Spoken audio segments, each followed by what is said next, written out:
Ginambigit sa legal nga drugas na napatay nga Police Captain Delphin Buntuyan. Ano yung report? We are checking the records, but more on the protections of drug pushers and protections of crime because it's in the CGG and maybe baka involved sa bundling of the case, lowering of the case. So that's what we're looking for na involvement niya. We're checking our intel reports with our intelligence unit kung unsa pa. Mao kining gibutyag ni Police Brigadier General de Bolsinas nganong narilibuhan si Buntuyan og nalabay sa laing rehiyon. Di kami tambong sa hearing ang pulis dihang gibanhigan sa wa pamailhing mamumuno nga nakasakay og motorsiklo. Mato ni Sinas nga posible nga mga drug personality nga nalambigit kang Buntuyan ang nagpaluyo kuno sa kamatayon niini.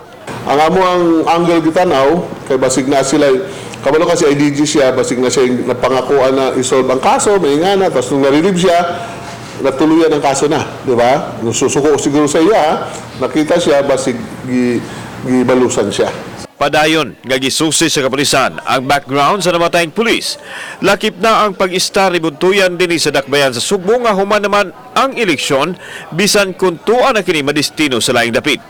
Murag dugay-dugay na siya na diri, murag election period ata na pa siya diri itong elections.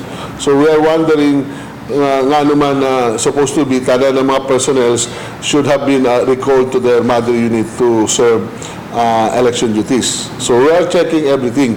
Sa pikas bahin, gitubag ni General Sinas ang Facebook post ni Mayor Tomas Osmeña din gisgutan nini ang giingong harassment nga gihimo sa pulis sa anak ni Buntuyan nga usa ka SK official. Dunay palabtik si Sinas kang Osmeña. The mayor concluded na pulis ang nagbuhat.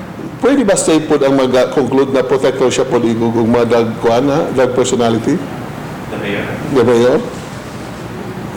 Could you relate it? Because he conclude without any premise. Pwede ba po ako po mag-conclude ng mag-conclusion na walang premise? Di na naman po siya lang mag-conclude. Kaya yung atuan na mamatay ng mga pulis, kato lamang suspected na nangahawa diri because na related sa drugs. Kada nga mo mga pulis na nangamatay niya, wag siya may bisita. Kauban si John Solon, ako si Alan Domingo. Balitang Bisdak.